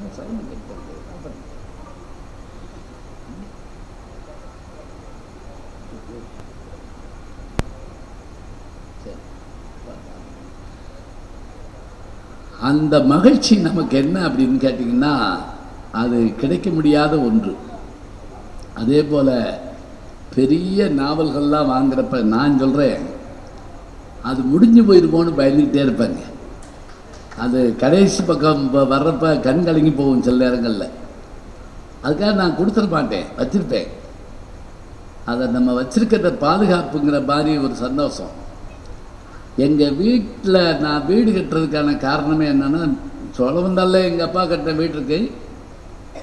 இந்த வீட்டு எதுக்கு நான் கட்டுறேன்னா, முக்கியமாக நான் வச்சுருக்க நூலகத்துக்காக, என்னுடைய நூல்களை பாதுகாக்கிறதுக்காக ஒரு நூலகம். எங்கள் வீட்டோட பேர் அமுதகம்னா எங்கள் வீட்டோட நூலகத்துக்கு பேர் என்னென்னா அமுதகத்தின் அறிவகம் அப்படின்னு என் நண்பர் மகேந்திர பாபு அவர் அந்த புத்தகங்கள்லாம் அடக்கி கொடுக்குறப்ப மாணவர்களோடு இந்த பேர் வச்சார், அமுதகத்தின் அறிவகம் அப்படின்னு. இன்னைக்கு யார் வேணாலும் அந்த நூல்களை படிக்கலாம் அப்படின்னு நான் சொல்லுவேன். என்னுடைய ஆய்வு மாணவர்கள்லாம் வருவாங்க. அப்போ புத்தகத்தை படிக்கிற போது இன்னொன்று ஞாபகம் வச்சுக்கங்க, சில மரப கதையில் கடைசி பக்கம் கிழிஞ்சு போயிருங்க. இன்னைக்கு வரைக்கும் அந்த கொலையை பண்ணவன் யாருன்னு எனக்கு தெரியாதுங்க. இன்னமும் நான் கண்டுபிடிக்கலை யாராக இருப்பான், யாராக இருப்பான்னு. அதை படித்தவங்களும் கொள்ள பேர் இருக்க மாட்டாங்க. யார்கிட்ட போய் கேட்பீங்க? அது ரீப்ரிண்ட் ஆனாலும் சில சமயம் போட மாட்டான். இப்போ இந்த மர்மம், இந்த நகைச்சுவைகள் இதெல்லாம் கிடைக்குமா? ஆனந்த விடன் அந்த காலத்தில் தீபாவளி மலர் வந்துச்சுன்னா வெடி விடுறோமோ இல்லையோங்க, அந்த அகலமான புத்தகத்தில் இருக்கிற படமும் சிரிப்பும் கற்றையும் படித்தோம்னா அதே அப்பா. ஒருத்தர் திண்ணையில் உட்காந்துருப்பார், அவருக்கு எதிர்த்தாப்புல இன்னொருத்தர் உட்காந்துருப்பார். அவர் வெளியிலேருந்து பேச வந்தவர். சின்ன பையன் ஒருத்தர் ஒரு வாண்டு அப்பாட்ட கொண்டு இப்படி காட்டுவான். பெரும்பாலும் ஹோம் ஒர்க் பண்ணி அப்பாட்ட காட்டுவாங்க, அதை காட்டுவான். அதில் என்ன போட்டிருக்குன்னு தெரியுமா? காப்பிக்கு பால் ஒரு ஆளுக்கு தான் இருக்கான், அவனை அப்படியே சொல்லுவியா அப்படின்னு போட்டுக்கணும். இது அப்பாவுக்கு புத்திர காப்பிச்சுட்டு அவன் போயிடுவா. அப்படி பாரு. அவர் கேட்பார், என்ன பையன் வீட்டு கணக்கு காட்டுறான். எப்படி இருக்கும் பாருங்க. இது 1952 நான் பிறக்கிறதுக்கு 3 வருஷத்துக்கு முதல்ல வந்த நகைச்சுவையை நான் சொல்கிறேன், நீங்கள் சிரிக்கிறீங்க. இதுதானங்க சந்தோஷம். இன்புற்ற மகிழ்தல்லாம் என்ன? நான் படித்ததை உங்கள்கிட்ட சொல்கிற போது அந்த அனுபவம் உங்களுக்கு வரணும்ல. முதல் நாவல் தமிழில் எழுதுறீங்களா? சொல்லுங்க பார்க்கலாம். நிறைய புத்தகம் வாங்கிட்டோம். ஒருத்தர் தம்பிரான் வணக்கம் இல்லை, அச்சானது நீங்கள் சொல்கிறது தம்பிரான் வணக்கம். நீங்களும் புத்தகம் வாங்கிக்கோங்க. சரி, தம்பிரான் வணக்கம் அச்சானது சொல்லுங்க. பிரதாப் முதலியார் சரித்திரம் அருமையான புத்தகம் இருக்குது, வாங்கிக்கலாம். அவர் எழுதின ஒரு பேர் தெரியுமா? எழுதின ஒரு பேர் மாயூரம் முன்சிப் வேதநாயகம் பிள்ளை. இப்போ இசையமைப்பாளர் கதாநாயகன் நடிக்கிற விஜய் ஆண்டனி இருக்கார் இல்லையா, அவருடைய கொள்ளு தாத்தா யார்? பிரதாப் முதலியார். இதை நான் என்னுடைய நண்பர் கமலஹாசன் சொல்லி ஒரு இடத்துல விஜய் ஆண்டனிக்கு கை கொடுத்துட்டு கமல் சொல்கிறாரு, உங்கள் தாத்தா பேர் தெரியுமா? கொள்ளு தாத்தா பேர் அவர் தான் பிரதாப் முதலியார் சரித்திரத்தை எழுதுனா மாயூரம் முன்சிப் வேதநாயகம் பிள்ளை. அப்படியே ஆடி போனார் அவர். இவர் இசையமைப்பாளர். ஞாபகம் வச்சுக்கோங்க. நாக்கு மூக்கு பாட்டு இருக்குல்ல, அந்த இசையமைச்சது இவர் தான் சொன்னால் அந்த பாரம்பரிய ரத்தம் இருக்குது. அதான் முக்கியமாக. இதில் முதல் நாவல் மட்டும் இல்லைங்க, முதல் உரைநடை எது தெரியுமா? முதல் உரைநடை தமிழ்ல. நம்ம வந்து சிலப்பதிகாரம், இறையனார் அகப்பொருள் உரை அதெல்லாம் இருக்கட்டுங்க. தமிழ்ல முதல்ல முழுமையாக வந்த ஒரு உரைநடை எதுன்னு கேட்டீங்கன்னா, சொல்லியாச்சு. அது இல்லையே, அது வந்து நாவல். உரைநடை எதுன்னு கேட்டீங்கன்னா, ஒரு குழு கொடுக்குற வீரமாமுனிவர் எழுதுனது. அபிவிவேகி என்னும் பரமார்த்த குரு கதை. சரியா சொல்றீங்க, பரமார்த்த குரு கதை. அந்த பரமார்த்த குரு கதை மாறி நகைச்சுவையா எதுன்னு சொல்ல முடியாது. சீடங்களும் முட்டாளு, குருவும் முட்டாளு. எப்படி விளக்கும் பாருங்க. குதிரையில போனார் குரு ஒரு நாள், கூட போனாங்க 7 பேரும். அவர் தலையில கட்டிருந்த ஒரு கொப்புள் தட்டி கீழே விழுந்துருச்சு. கொஞ்ச தூரம் போன பிறகு கேட்டாரு, அந்த தலையில கட்டுற அந்த முண்டா செங்கடாடினாரு. தலையில கட்டுவீங்களா அதான்னு கேட்டா ஒருத்தன். ஆமா. நீட்டமா இருக்குமே அதா? ஆமா. பட்டில் செஞ்சிருக்குமே? ஆமாடா. எங்கடா? 3 மைலுக்கு அங்கிட்டு கிடக்குது. ஏண்டா எடுக்கலைன்னாரு. எடுக்க சொன்னீங்களான்னு கேட்டான். இனிமே எது கீழே விழுந்தாலும் எடுனாரு. கொஞ்ச நேரத்தில் குதிரை சாணம் போட்டது ஒருத்தர் மடியில் கட்டிட்டு வந்துட்டான். இதேண்டா எடுத்தேன்னாரு. எடுக்கக்கூடாதுன்னு சொன்னீங்களா? இப்போ என்ன செய்யறது? எது விழுந்தா எடுக்கலாம், எது விழுந்தா எடுக்கக்கூடாது, பட்டியல் கொடுங்க. உடனே அவர் சொன்னார், இது விழுந்தா எடு, இது விழுந்தா எடுக்காத, இது விழுந்தா எடு, இது விழுந்தா எடுக்காது. எல்லாம் கையில் வச்சுக்கிட்டாங்க. குதிரை மலை மேலே போய் ஒரு கல் தடுக்கி அங்கேருந்து ஒரு பள்ளத்தில் விழுந்து, குருநாதர் முதல்ல விழுந்து, குதிரை அவர் மேலே விழுந்து தூக்கு தூக்குன்னு கத்துறாரு. எடுக்க வேண்டிய பொருளில் பார்க்குறாங்க, அவர் பேரை காணோம். போயிட்டாங்க. இதுதான் அந்த கதை ஆரம்பிக்கும். பிரதாபமதியார் சத்திரம் சாதாரணம் இல்லை. அதில் வரக்கூடிய ஞானாம்பாள் ஞாபகம் வச்சுக்க. பெண்களுக்குத்தான் முதல் உரிமை என்பதை போல பெண்மதி மாலை என்கின்ற ஒரு நூலை எழுதியவர் அவர் தாங்க. தமிழ்ல ஆங்கில சட்டங்களில் தமிழில் மொழிபெயர்த்து வந்த முதல் நீதிபதியும் அவர் தான். ஞாபகம் வச்சுக்கோங்க. அவருடைய அந்த நாவலில் எப்படி தெரியுமா இருக்கு ஜோக்கு? இன்னைக்கு சொன்னா கூட ஜோக்கு நல்லா இருக்கு, சிரிக்கலாங்க. அந்த கதாநாயகி அறிவாளி, கதாநாயகன் பிரதாபமதியார் கொஞ்சம் மக்கு. அவன் போய் தன்னுடைய அத்தை மகதாவை அவட்ட போய் கேட்பாப்புல, தமிழ்ல உயிரெழுத்து எத்தனை அப்படின்னு கேட்பாப்புல. உடனே அவன் கரெக்டா சொல்லுவா, 12 அப்படின்பா. உயிரெழுத்து 12. தலையில அடிச்சுக்கிடுவா. 50ன்னு சொன்னதுக்கே அந்த தமிழ் வாத்தியா நீ அடிச்சா, நீ 12ன்னு சொல்ற, உன்னை கொல்ல போறேன். அதுல ஒருத்தர் வந்து இவர்கிட்ட கேட்பான், டேய் நான் கண்ணை மூடிக்கிட்டு செய்யறத நீ கண்ணை திறந்துக்கிட்டு செய்வியா அப்படின்னு கேட்பான். இது ஈஸியாச்சே, அவன் கண்ணை மூடிக்கிட்டு செய்யறான், அதை நம்ம கண்ணை திறந்துட்டு செய்யலாமே அப்படி பாப்புல. அவன் உடனே எப்படி வச்சுக்கிட்டு கண்ணை மூடிக்கிட்டு மண்ணள்ளி போடுவான். இப்ப போடு பாப்போம். இது பூரா அதுல வருங்க. ஜோக்குன்னா ஜோக்கு அப்படி வரிசையா அந்த புத்தகம் முழுவதும் 1000 பழமொழிகள் இருக்கு. பழமொழிகள் இருக்கு, கதை இருக்கு, கவிதை இருக்கு. இதை நான் படிச்சு எத்தனையோ வருஷம் ஆச்சு. இப்ப பார்த்தாலும் படிச்சாலும் சந்தோஷப்படுவேன் நான். இதுதான் இந்த உயிர் இன்புறுதல் அப்படிங்கிற ஒரு சந்தோஷம். வேற என்ன? இப்ப சிலது சாப்பிட்டா நாக்கு ருசியா இருக்கும், வயிறு நிறைய இருக்கும், மனசு நிறைய இருக்கணும்னா என்ன வேணும் சொல்லுங்க பார்க்கலாம். ஒரு செய்தி நம்மளை வந்து அப்படியே ஒரு கலக்கணும். அப்பதான் நம்ம என்ன செய்வோம்?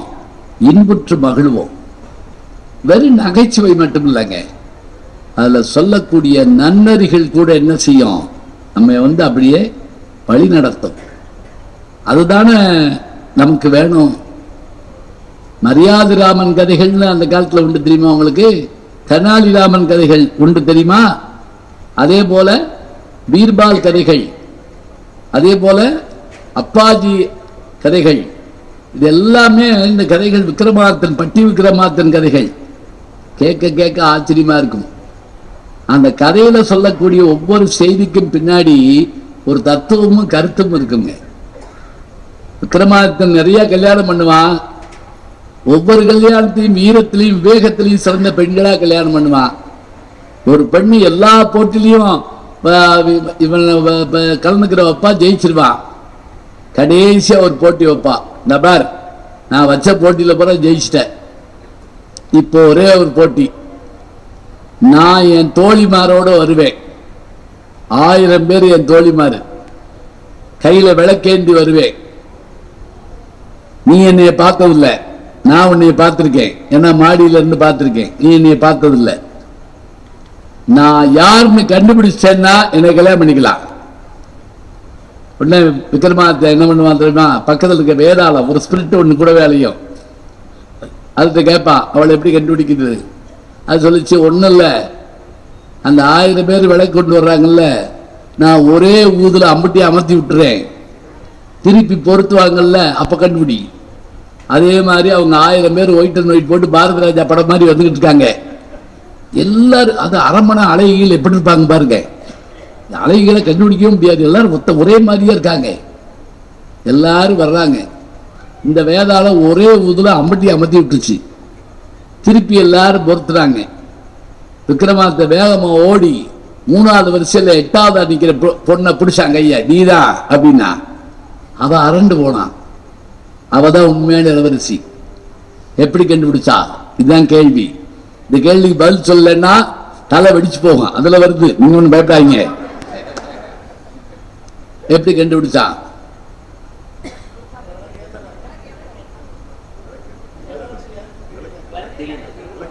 விளக்கேத்த தெரியல ஒண்ணு. இந்த அம்மா சொல்றாங்க, என்னம்மா அந்த சொல்றாங்க பாருங்க, அருமையான விஷயம்மா. அதாவது வழக்கமா நம்ம விளக்கேற்றிட்டு அந்த திரியை நசுக்கி விட்டு செய்யற வேலை என்னன்னா தலையில் தடவிடுவோம். 999 பேரும் தலையில் தடவினா இளவரசி மட்டும் நின்றுட்டு இருந்தா அவளுடைய வளர்ப்பு காரணமாக இவள் மட்டுமே இளவரசியாக இருப்பாள் என்பதை அவன் கண்டுபிடிச்சான். சில பேர் வீட்டுல என்னதான் கொடுத்தாலும் அதை எங்கேயாவது செவத்துல தேய்க்கலன்னா உயிர் போயிடும். பொங்கலை வாங்கி திண்டு தூண்ல தடவில்லைன்னா சில பேர் சத்தியா போயிடுவாங்க.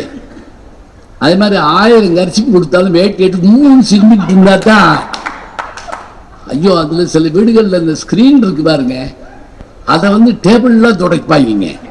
அதை பல பேர் சாப்பிட்டு அதுல வாயை தொடச்சிட்டு அவன் போயிட்டே இருக்கான். அதாவது அந்த பெண்மணி அவன் எப்படி கண்டுபிடிச்சான்?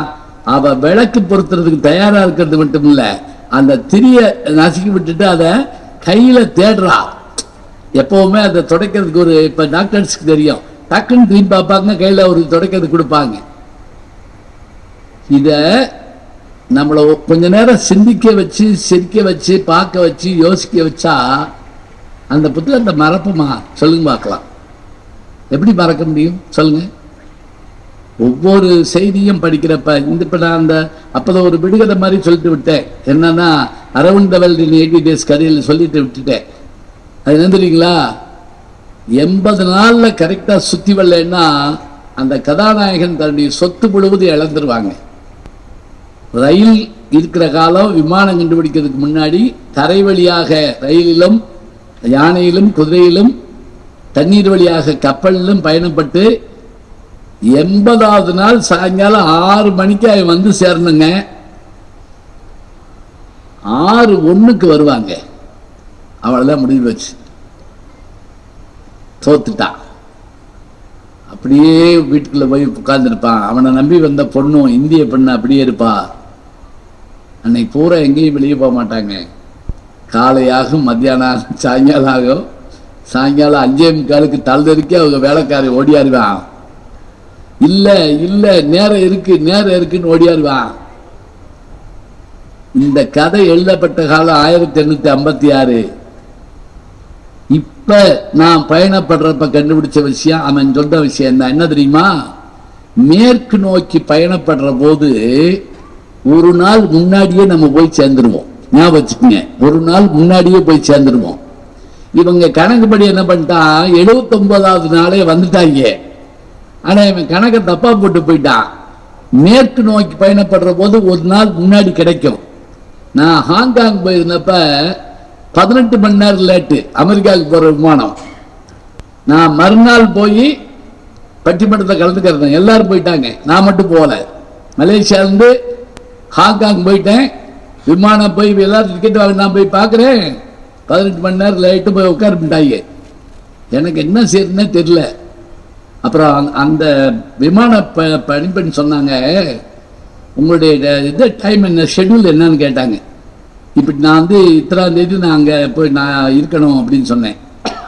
அவங்க சொன்ன ஒரு வார்த்தை தெரியுமா, கவலையே படாதீங்க, நாளைக்கு நீங்கள் காலையில் ஏறினாலும் நாளைக்கு சாயங்காலங்கிற அந்த நேரப்படி அதே தேதியில் நீங்கள் மத்தியானம் போய் அங்கே சேர்ந்துருவீங்க. ஒரு நாள் உங்களுக்கு லாபம் காத்திருப்பதனால. இதை நான் அப்ப படிச்சது எனக்கு புரியலைங்க, இப்ப படிச்சு நான் தெரிஞ்சுக்கிட்டேன். நான் பயணப்பட்டால், நான் படித்ததை தெரிந்து கொள்ள வேண்டும் என்று விருப்பப்பட்டால் என்னுடைய பயணம் இனிமையாக நிறையும். அப்ப நினைச்சு பாருங்க, ஒரு புத்தகத்தை படிக்கிறது போது நம்ம கிடைக்கின்ற இன்பமானது உலகத்தையே தந்தாலும் ஈடாகாது என்கின்ற அளவுக்கு இருக்கிறது என்று சொன்னால், நாம் இலக்கியங்களை கற்பது இன்புற்று மகளத்தான் என்று முடிக்கல. இருங்க ஒரு 5 நிமிஷம், ஒரே 5 நிமிஷம் தான். இந்த உங்களுக்கு முடிச்சல 3 கவலைப்படாதீங்க, 2 பேரும் பின்பற்றி வாழ ஏன்னு அதை சொல்லிடுறேன். அப்புறம் நம்ம போயிடலாம். ஐயா எந்திரிச்சிட்டாரு, என்னங்க உட்காருங்க, சும்மா கொஞ்ச நேரம் நின்று பார்த்துருப்பாரு, அவ்வளோதான். இல்லை அது நல்லதுதான். இப்போ என் செல்போன் இருக்கு பாருங்க, அது அடிக்கடி என்கிட்ட பேசும். இப்போ நீ நிற்கணும், இப்போ நீ தூங்கணும், இப்போ கொஞ்ச நேரம் நட, அதெல்லாம் சொல்லிக்கிட்டு இருக்கு. பலாறு நெருக்கி போலாம் போல இருக்கு எனக்கு. அது சொன்ன மட்டும் கேட்க முடியாது என்னால். அலாரம்லாம் அடிக்கும், இந்த நேரம் நீ சாப்பிடணும்னு சொல்லும். வீட்டுக்காரமாக கூட இப்படி சொன்னதில்லை, அது கரெக்டாக சொல்லும். சரி, இப்போ இன்புற்று மகளேங்கிற விஷயத்தில் என்ன அப்படின்னு பார்த்தீங்கன்னா, இவங்க சொன்ன விஷயத்தெல்லாம் நம்ம இன்புற்று மகள் சொல்லி முடிச்சிட்டோம். பின்பற்றி வாழ அப்படின்னு எதுக்காக அப்படின்னு பார்த்தா, ஒரு இலக்கியத்தை படிச்சுட்டு சந்தோஷம் மாத்திரம் பட்டுட்டு போயிட்டோம்னு வச்சுக்கோங்களேன், அப்புறம் என்னங்க வாழ்க்கை இருக்கு சொல்லுங்க பார்க்கலாம். நாம நல்லவனா இருந்து படிப்பது ஒண்ணு, சும்மா படிச்சுட்டு அர்த்தம் தெரியாம வாழ்றதுங்கிறது ஒண்ணு. ஒரு மரத்து நிறைய கிளிகள் இருந்ததுங்க. அந்த மரம் நிறைய கிளிகள், பச்சை கிளிகள் இருந்திருக்கு. அப்ப அங்க வந்த ஒரு முனிவர் அதை பார்த்தாரு, ரொம்ப அழகா இருந்தது கிளிகள். அந்த கிளிகள்கிட்ட அப்படி சொன்னார், நீங்க நல்லா அழகா இருக்கீங்க, நீங்க எப்பவும் இப்படியே இருக்கணும்.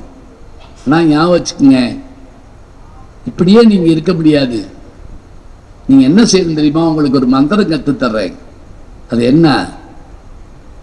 வேடன் வருவான், வலையை விரிப்பான், இரையை தூவான், நம்மை பிடித்து கொள்வான், தப்பிக்க வேண்டும். இந்த 4 வார்த்தையை ஞாபகம் வச்சுக்கோங்க, வாழ்நாள்லாம் நல்லா இருக்கலாம். முனிவர் சொல்லிட்டாரு. கிளிகள் பூரா மனப்பாடம் பண்ணிடுச்சு. மனப்பாடம் பண்ணி வச்சுக்கிட்டு வாழ்ந்துக்கிட்டு வர்றப்போ ஒரு நாள் ஒரு வேடன் வந்தான். கிளிகள் பூரா ஆரம்பிச்சுங்க, வேடன் வருவான் பயந்துட்டான், வலையை விரிப்பான் பயந்துட்டான், இறையை தூவான் சுருட்டிட்டு ஓடிய போயிட்டான். அப்பா எவ்வளவு விவரமா இருக்கு கிளிகள்லாம், பூரா தெரிஞ்சு வச்சிருக்கேன். ஒரு வாரம் பார்த்தான், என்ன வேணாலும் சொல்லிட்டுடா அப்படின்ட்டு திருப்பி வந்தான். வேடன் வருவான் வந்துச்சுங்க, சொல்லிச்சுங்க, சொல்லிக்க போ அப்படின்ட்டு வலையை விரிச்சான், இறைய தூங்கினா.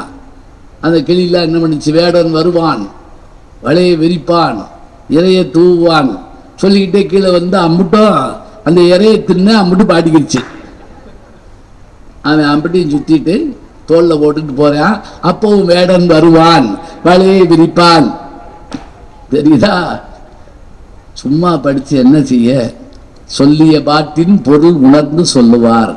அதனுடைய அர்த்தம் தெரியாமல் போய்விட்டால் அந்த கிளிகளுடைய வாழ்க்கை மாதிரி ஆகி போயிடாதா? எது போல இருக்க வேண்டும் என்று நாம் நினைக்கிறோமோ அதுபோல இருப்பதற்காக நம்முடைய வாழ்க்கையை நாம் அமைத்துக் கொள்ள வேண்டும். எண்ணிய எண்ணியாங்கு எய்துவர், எண்ணியர் திண்ணியராகப் பெறின். எதுவாக வேண்டும் என்று நீங்கள் நினைக்கிறீர்களோ அதுவாக உங்களால் மாற முடியும்னு யார் சொல்றா? வள்ளுவர் சொல்றார். ஒரு மாணவன் கேட்டான் ஆசிரியர்கிட்ட, பறவைகளுக்கு இது இறக்கைகள் இருப்பதை போல பசுமாடுகளுக்கு ஏன் இறக்கைகள் இல்லைன்னு கேட்டான். காமதேனுன்னு ஒன்று கண்டுபிடிச்சிருப்போம். அந்த பசுமாட்டுக்கு ரெக்கை இருக்கும், அதுதான் கற்பனை. பசுமாடுகளுக்கு ஏன் இறகைகள் இல்லை? அதுக்கு அந்த ஆசிரியர் சொன்னாரு, புல் தரையில் இருப்பதால் பசுமாடுகளுக்கு இறக்கைகள் இல்லை. ஒருவேளை புல் ஆகாயத்தில் இருந்தால் இந்த பசுக்களுக்கும் இறக்கைகள் முளைத்திருக்கும். தேவை இருந்தால் அதற்குரிய உறுப்பு தானே வளர்ந்துவிடும். அது இல்லாவிட்டால் அந்த உறுப்பு தானே பயனற்று போய்விடும். ஞாபகம் வச்சுக்கோங்க, காது வெளிப்பக்கம் இருக்கிறது வரைக்கும் தான் நமக்கு பெருமை. இதுக்குள்ள என்னத்தையாவது மாட்டி, இது மேலே என்னத்தையாவது மாட்டி, இதை என்னமா செஞ்சு செஞ்சு வச்சோம்னு வச்சுக்கோங்க, அப்புறம் எது மாட்டாலும் பேசாம தான் உட்காந்துருப்போம். சில பேர் சொல்றாங்க, இடியே விழுந்தாலும் என்ன புகையுதுன்னு கேட்பாங்க. நான் சில பேர் வெடி விட்டாலும் சரி, இடி விட்டாலும் சரி, ஒன்றும் தெரியாது. அந்தந்த உறுப்புகளுடைய பயன்பாடு போல வாழ்க்கையில எதையாவது நம்ம பின்பற்றி நடந்தா தாங்க நம்ம வாழ்க்கையினுடைய உண்மையை முன்னேற முடியும். ஒரு தத்துவத்தை கடைபிடிக்கிற ஒருத்தன் பொய் பேச மாட்டேன்னு சொன்னா, ஹரிச்சந்திரன் இவர் சொன்ன கதையில இந்தியாவுடைய முதல் திரைப்படமே ஹரிச்சந்திரா தான். தெரியுமா உங்களுக்கு? ராஜா ஹரிச்சந்திரா, தாதா சாஹேப் பால்கேன்னு விருது கொடுக்குறாங்களே, அவர் எடுத்த படம் ராஜா ஹரிச்சந்திரா. பொய் சொல்ல மாட்டேன், நாங்க சொல்ல வைப்பேன்னு வந்தார் விஸ்வாமித்திரர். சொல்ல வைக்கிறேங்கிறதுக்கா அவனை பாடா படுத்தினாரு. நாட்டை இழந்தாரு, எல்லாத்தையும் இழந்தா. அந்த மன்னன் கொடுத்த படத்தை இல்லைன்னு சொல்லு, நான் வந்து திருப்பி தர்றேன். இல்லை, நாடு போச்சு, அடிமையானா, மனைவி போனா, மகன் போனா, எல்லாம் போச்சுங்க. அந்த நேரத்தில் அவனுக்கு கிடைத்த வேலை என்ன தெரியுமா? அந்த சுடுகாட்டில் சென்று பிடம் பறிக்கிற வேலை கிடைக்குது. வேலையை கேவலம்னு சொல்லங்க, அவன் எந்த வேலை பார்த்தாலும் அதை பற்றி கவலைப்படலை. அவன் என்ன சொல்றான் தெரியுமா? ஏ காளி, நீ என் கனவில் அடிக்கடி தோன்றுவாய், தோன்றுகிற போதெல்லாம் என்னிடத்தில் பேசுவாய். நீ ஒரு தடவையாவது சொன்னேன், அடி பாவி, செங்கோலை பிடித்த இந்த கை பிணமிருக்கும் கோளை பிடிக்கப் போகிறது என்று நீ ஒரு தடவையாவது சொன்னாயா? நான் செய்தது என்ன தப்பு? நான் உண்மையை தவிர ஒன்றும் சொல்லவில்லையே. கேட்கிறப்பயே நமக்கு கண்ணு கலங்கி போகுங்க. கடைசியில் அவன் மனைவியே மகன் பணத்தை கொண்டு வர்றாங்க, பாம்பு கடிச்ச லோகிதாசனுடைய பணத்தை. அவங்கிட்டையும் அந்த கால் காசும் வாக்கரிசிக்குரிய பணமும் வாக்கரிசி வேணும்னு கேட்குறான்னு சொன்னா, அவ கண்ணீர் விட்டுட்டு எனக்கு அது கொடுக்க கூட வழி இல்லையே.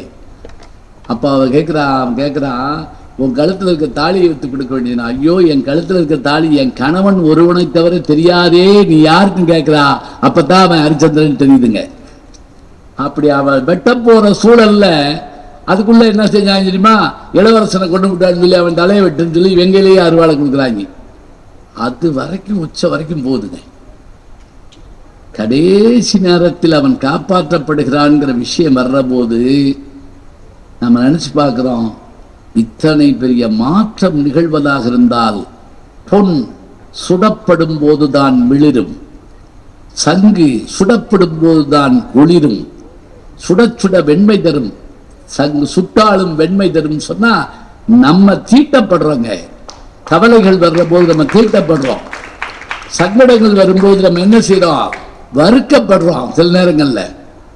அப்படி நேரங்கள்ல என்ன செய்யணும் தெரியுமா? நான் படிச்ச இலக்கியம் தான் கை கொடுக்கும். 2 வரியில சொல்லுவான் சினிமா பாட்டுல. அந்த நல்ல ஒத்துமையா இருந்த குடும்பத்தை உள்ள புகுந்து ஒருத்தங்க எடுப்பாங்க. எம்ஆர் தான் அந்த வேலையை. அந்த குடும்பத்தை பிரிக்கிறப்ப அப்படி 2 குத்துவிளக்கு எடுத்து அப்படி பிரிச்சு வைப்பாருங்க. மந்தரையின் போதனையால் மனம் மாறி கைகேயி மஞ்சள் குங்குமம் இழந்தாள்,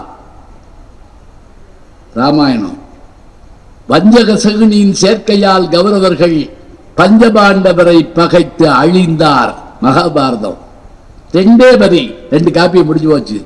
சிந்தனையில் இவையேனும் சிறிதேனும் கொள்ளாமல் மந்த மனிதராய் வாழுகின்றார். ஒற்றுமையாய் வாழ்வதாலே விளையும் நன்மையே, வேற்றுமையை வளர்ப்பதாலே விளையும் தீமையேன்னு பாக பிரிவினைங்கிற படத்தை பார்த்துட்டு படம் பார்த்துக்கிட்டு இருக்கவே கதறிடுவோங்க. எத்தனை குடும்பங்கள் அந்த படத்தை பார்த்துட்டு பிரிஞ்சு போன குடும்பங்கள் ஒன்னாச்சு தெரியுமா? அதுதானே படம், அதுதானே கதை. பேசுற பேச்சை கேட்டுட்டு இந்த பேச்சின் மூலமாக நான் இப்படி இருக்கணும், இப்படிப்பட்ட வாழ்க்கை வரணும், வந்தா தான் நல்லது, அதுதானே யோசிக்கிறோம். இது சாதாரணமா கிடைக்குமா? நினைச்சு பாருங்க. வாழ்க்கையில் நாம் எதை பின்பற்ற வேண்டும்? திருவள்ளுவர் சொல்லிட்டார், கற்க. இவர் சொன்னார்ல, அது மாதிரி கசடர கற்க மட்டும் இல்லை, கற்பவை கற்கன்னார். தேவையில்லாதா படிச்சுட்டு இது என்ன லாபம் இதன் அப்படி கேட்காத. நீ தேர்வு செய், உனக்கு தேவை எது என்பதை நீ தேர்வு செய். தேர்வு செய்யறது மட்டுமில்ல, நீ உன்னுடைய உடம்புக்கு உணவு கொடுப்பது போல உன்னுடைய உயிருக்கு ஒரு உணவு கொடு. அந்த உயிருக்கு நீ கொடுக்கும் உணவுதான் புகழ். அந்த புகழை கொடுப்பதன் மூலமாக நீ பெற வேண்டும். ஈதல் இசைபட வாழ்தல் அதுவல்லது ஊதியம் இல்லை உயிர்க்கு. நாங்க அந்த ஆளு உன் உயிருக்கு ஏதாவது கொடுக்கணும்னா நீ என்ன கொடுக்க போற? எல்ஐசி பாலிசியா எடுத்துருக்கேன்னு சொல்றது இல்ல. உயிருக்கு நீ தர வேண்டியது இதுதான். சரி, படிச்சபடி வாழ்ந்தால் அதனால் பயனுண்டா? நான் பல மேடைகளில் சொல்றதா இருந்தாலும் திரும்ப சொல்றேங்க.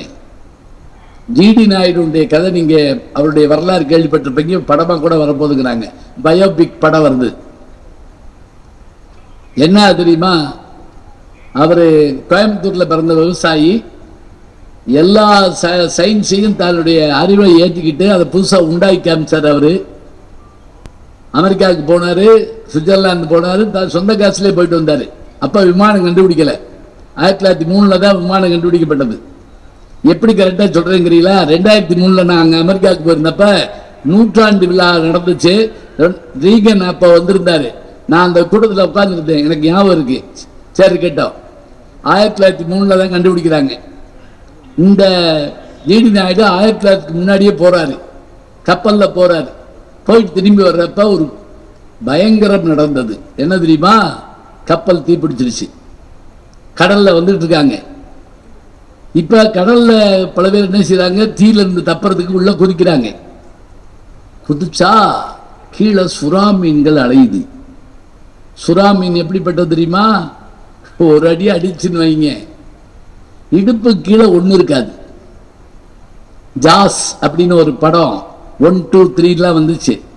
ஸ்டீவன் ஸ்பீல்பர்க் எடுத்த படம். ஜுராசிக் பார்க் எடுத்தார்ல, அவர் தான். அப்படி குளிச்சுக்கிட்டு இருப்பாங்க, இடுப்போட போயிருங்க. அதுதான் சுறா மீன். ஒரு சொட்டு ரத்தத்தை தண்ணியில விட்டீங்கன்னா 14 நாட்டிகள் மைல்ல இருந்து வந்து ஒடியாந்துருப்பான். நாட்டிகள்ங்கிறது கடல் மைலோட அளவு வந்துருப்பான். கீழே குதிக்கிறவனெல்லாம் அது அடிச்சு தின்னுக்கிட்டு இருக்குங்க. எது? சுறா மீன். இப்ப ஜிடி நாயுடு யோசிக்கிறார், ரெண்டே சாய்ஸ் தான், நெருப்புல சாகிறதா, நீர்ல குதிச்சு மீன் வாயில சாகிறதா. யோசிச்சு பார்த்தார், நெருப்பு ரொம்ப சுடும், தண்ணியிலே குதிச்சிருவோம் அப்படின்னு குதிச்சிட்டாருங்க. குதிச்சா இவரை சுத்தி சுத்தி இருக்கக்கூடிய ஆளுகளை எல்லாம் அந்த மீன் பிடிச்சு அடிச்சு சாப்பிடுது. இவரை சாப்பிடலங்க, இவர் மேந்துக்கிட்டே இருக்காரு.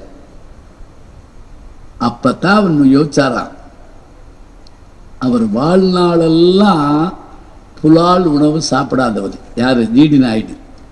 நான்வெஜ் சாப்பிட மாட்டார். அவர் மனசுக்குள்ள ஒண்ணு ஓடிச்சான். திருவள்ளுவன் சொன்னான்ல, எவனொருவன் வாழ்நாளெல்லாம் புலால் சாப்பிடாமல் இருக்கிறானோ அவனை உலகத்தின் உயிர்களெல்லாம் கைகூப்பி வணங்கும்.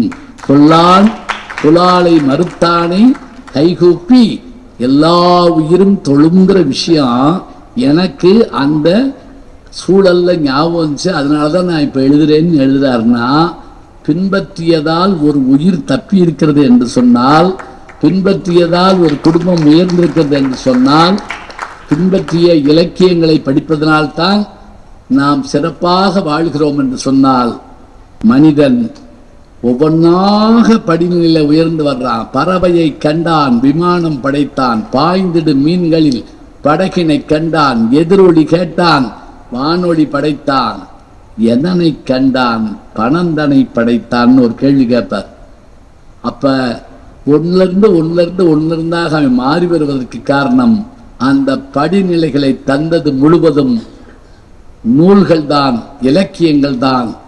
பின்பற்றியதால் தான் மனிதகுலம் இன்றைக்கு வரைக்கும் அழியாமல் இருக்கிறது. திருவள்ளுவர் அருமையா சொல்லுவாரு, பஸ்ல போயிட்டு இருக்கோம், திடீர்னு யாராவது அடிபட்டா சடக்குன்னு பிரேக் போட்டு அடிபட்டு விழுந்து ரத்த வெள்ளத்துல மிதந்தா சில பேர் கெடியாரத்தை பார்ப்பேன், இந்நேரம் படம் போட்டிருப்பாங்க, போச்சு போ அப்படிமா. இன்னும் சில பேர் இவன் லாரியில போய் விழுக வேண்டிதானே, இதுல எதுக்கு வந்து விழுகிறான். இன்னும் சில பேர் கீழே இறங்கி போ, நல்ல வேலைக்கு எங்க சொந்தக்காரன் இல்லை அப்படிமா. அதில் ஒருத்தனத்தான் அடிபட்டவனை போய் தூக்கி ஆட்டோவில் போட்டு ரிக்ஷாவில் போட்டு ஆஸ்பத்திரியில் சேர்த்து முடிஞ்சா ரத்தம் கொடுத்து ஃபோன் நம்பர் எடுத்து அந்த வீட்டுக்கு ஃபோன் பண்ணி அவர் நல்லா இருக்காருன்னு சொல்லிட்டு அவன் பாட்டுக்கு போறாம இருங்க. அந்த ஒருத்தனாலதானே அந்த உலகம் இன்னைக்கு இருக்குது. பண்புடையார் பட்டுண்டு உலகம், அது இன்றேல் மண்புக்கு மாய்வது மண். அதனால் இலக்கியங்களை கற்பதனால் மட்டுமில்லை, அதை பின்பற்றுவதால் தான் இன்புற்று மகள வேண்டும். அது முதல் படி. பிறகு பின்பற்றி வாழ வேண்டும்.